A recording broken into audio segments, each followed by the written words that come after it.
Hello there, caller. What have you got for us today? I heard you were wrapping up your first season, so I decided to surprise you. Well, that's thoughtful of you. What kind of surprise? Well, I'll give you a hint. A gift from the Lord. The fruit of the womb. A reward. Children? Bingo. Well, I've got to admit, you sure surprised me with that one. That's not the typical thing we talk about here. Oh, isn't it? Well, here are stories of 3 killer kids. Warning, what you're about to hear is true. At Hook Switch Hotline, we delve deep into shocking, true crimes, including murder, violence, kidnapping, mutilation, and sexual assault. Not for children or the squeamish. Some will find this podcast disturbing. Listener discretion is strongly advised.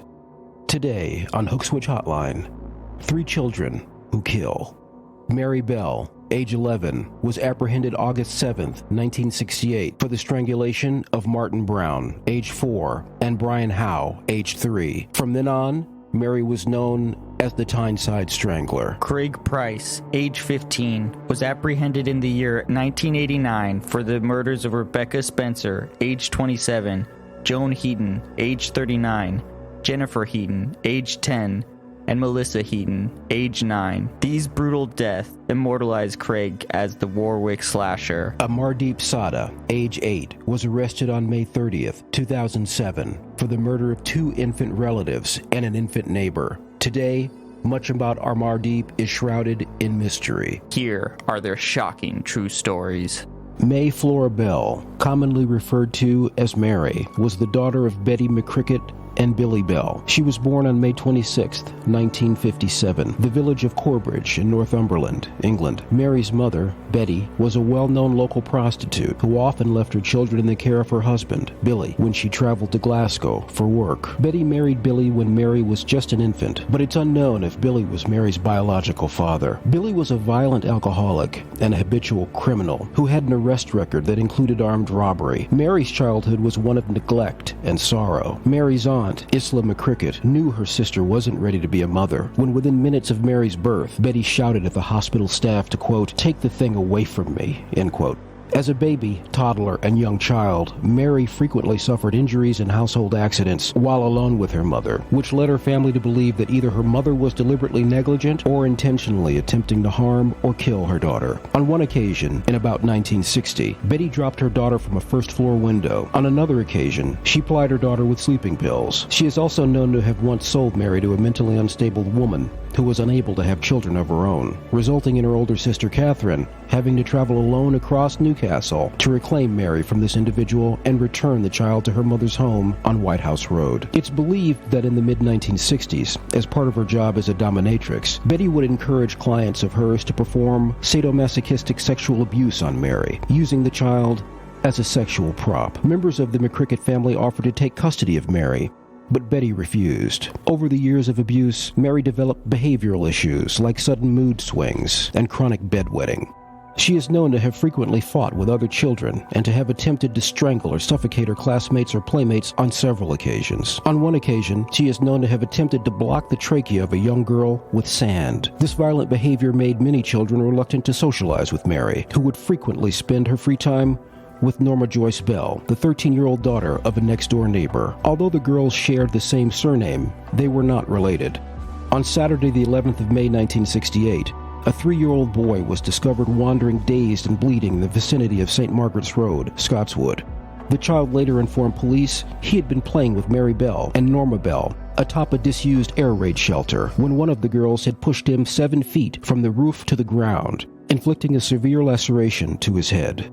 The same evening, the parents of 3 small girls contacted the police to complain that both Mary and Norma had attempted to strangle their children as they played in a sand pit. That evening, both girls were interviewed about these incidents.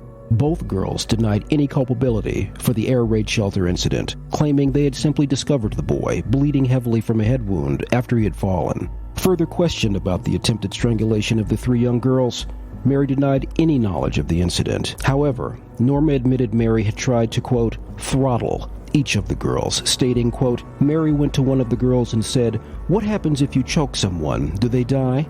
Then Mary put both hands round the girl's throat and squeezed. The girl started to go purple. I told Mary to stop, but she wouldn't.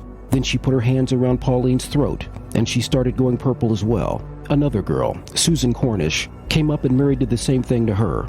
End quote. On May 25, 1968, the day before her 11th birthday, Mary Bell strangled 4-year-old Martin Brown in an upstairs bedroom of a derelict house. On Mary's 11th birthday, she and Norma broke into and vandalized a nursery in nearby Woodland Crescent. The two entered the premises by peeling tiles off the slate roof. They tore books, upturned desks, and smeared ink and poster paints all over the property before escaping. The following day, staff discovered the break-in and vandalism and immediately notified police, who also discovered 4 separate notes which claimed responsibility for Martin Brown's murder.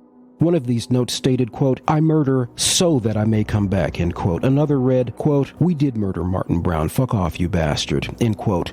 A third note simply read, "Fuck off, we murder. Watch out, Fanny and faggot," end quote. The final note was more complex, reading, "You are mice. Why? Because we murdered Martin Brown. Go you bet, look out there. Our murder's about. By Fanny and all faggot you screws," end quote. The police dismissed this incident as a tasteless and childish prank. In the spring of 1968, 2 boys aged 3 and 4 were found dead 9 weeks apart. At first, the deaths appeared unrelated. In fact, the police thought the first child died accidentally. Then it became clear that not only had both boys been murdered, but they had been murdered by another child. The child was Mary Bell.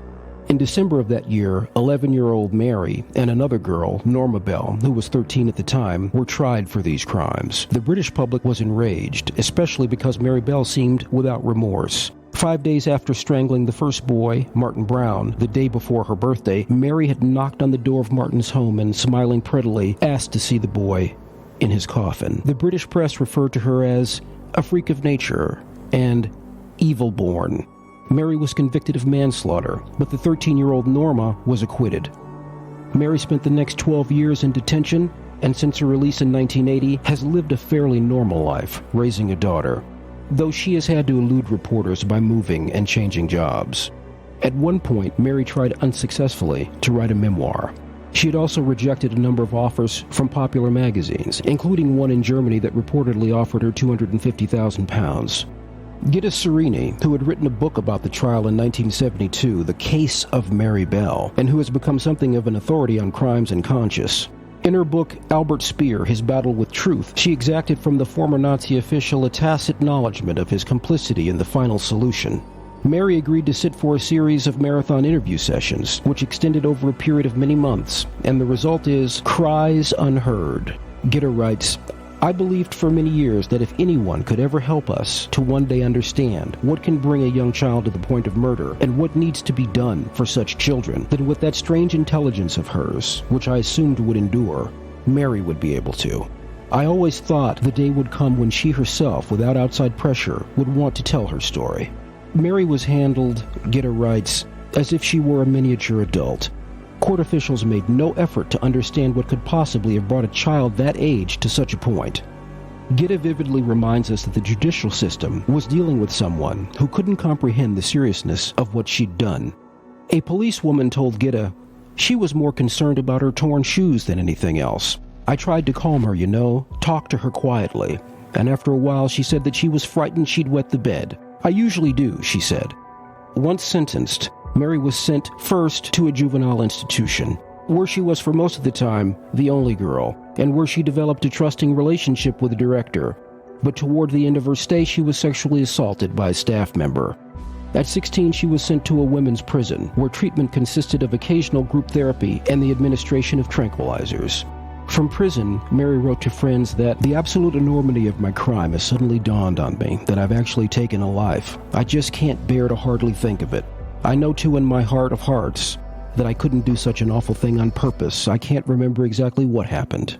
Mary was released from prison, HM Prison Axum Grange, in May of 1980 at the age of 23, after serving almost 11 and a half years in custody. She was granted anonymity, including a new name, allowing her to start a new life elsewhere in the country under this assumed identity. Upon her release, a spokesman is quoted as saying, "Mary wishes to be given a chance to live a normal life and be left alone." 4 years after her release from custody on May 25, 1984, Bell gave birth to a daughter. This would prove to be her only child, Mary has allegedly returned to Tyneside on several occasions in the years following her release. By all appearances, Craig Chandler Price was a teenage football player with a baby face and winsome smile who lived with his parents in a small ranch house in the Buttonwood section of town. He had been in minor trouble for petty burglaries, but nobody knew the chilling secrets harbored beneath that baby face he wore like a mask. Craig was 13 years old when he committed murder for the first time. On July 27, 1987, in the city of Warwick, Rhode Island, Craig broke into the home of 27-year-old Rebecca Spencer, a neighbor to Craig who lived only 2 houses from the Price house.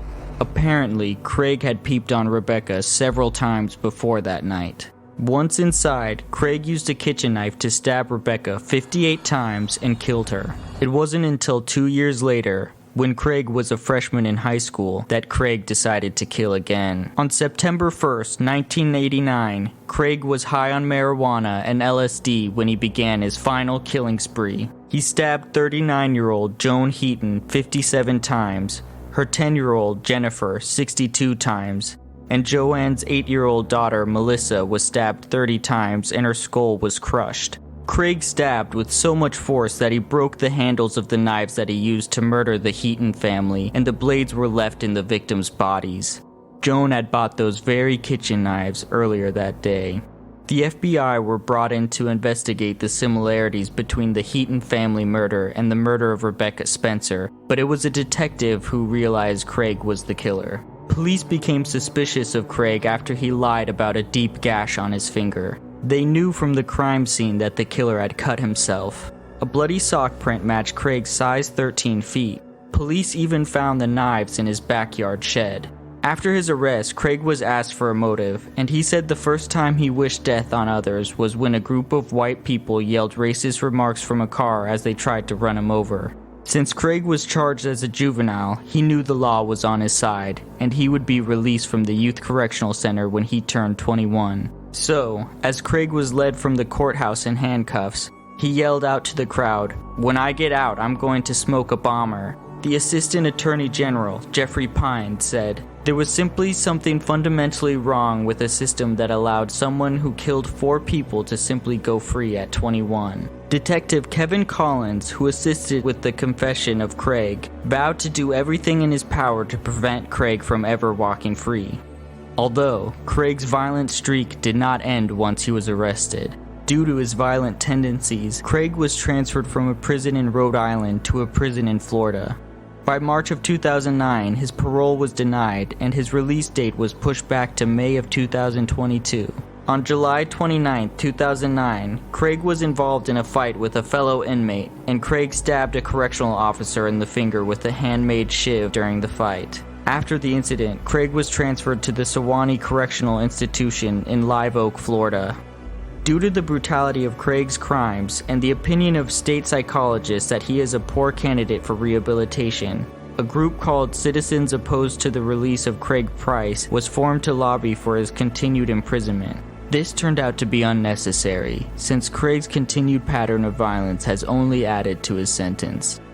On January 18, 2019, Craig was sentenced to 25 years for stabbing fellow inmate Joshua Davis with a 5-inch homemade knife on the date of April 4, 2017.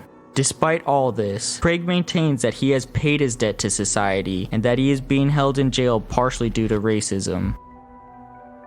Amargeet Sada, sometimes referred to as Amardeep Sada, is the world's youngest known serial killer, having committed 3 murders at the age of 8. Amargeet was born in 1998 to an impoverished family in India. His father is a laborer in the village of Mushari. In 2006, Amargeet murdered his 6-month-old cousin, the daughter of a maternal uncle. Shortly after, he murdered his own 8-month-old sister. While Amargeet's family and some villagers were aware of the child's involvement in these 2 murders, they were considered family matters and went unreported. In 2007, Amargeet killed again, this time a neighbor's 6-month-old daughter named Khushbu. Khushbu's mother, Chunchun Devi, left her daughter at the village's primary school to sleep while she tended to her chores. When she returned, her daughter was gone. Villagers who knew of Amargeet's past murders confronted him regarding Khushbu's disappearance. Amargeet, seemingly proud of his actions, happily recounted the gory tale of how he killed the infant. He then led villagers to the shallow grave he had dug for Khushbu. Amargeet told police, "I killed her by beating her with a brick." He told police he'd laid her down in the grass before beginning to smash her face with a brick, then covered the body in grass and leaves before returning to his home. Reportedly, all 3 murders were conducted in this manner. It's believed he also strangled his 2 previous victims, which may have been the cause of death prior to beating with a brick. Unfortunately, because his first 2 murders went unreported and there were no official investigations into them, details remain unclear. Police say he said he took the children to the fields and hit them with a stone and killed them. He's been charged with the murder of Khushbu Devi. Amargeet was arrested on May 30th, 2007, and it's said he spoke little but smiled a lot when asked about the murders. While being further questioned, he just smiled a lot and asked for cookies.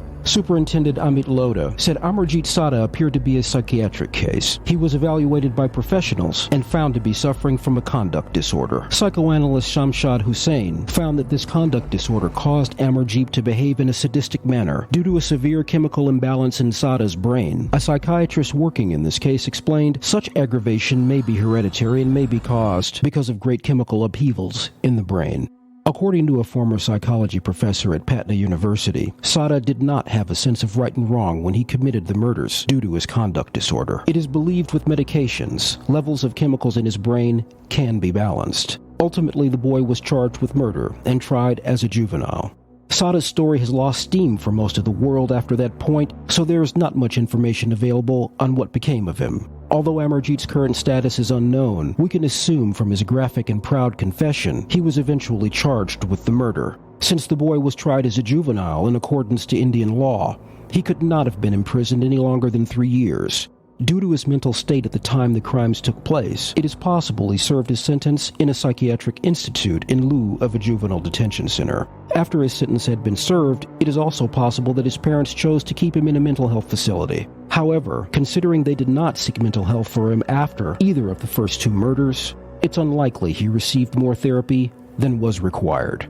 Amargeet Sada would be approximately 17 years old now. No exact date of birth is available, only a birth year. And more likely than not, he is a free man. There are rumors he may have changed his name to Samarjeet, which is common when young children commit a horrendous crime and are later rehabilitated.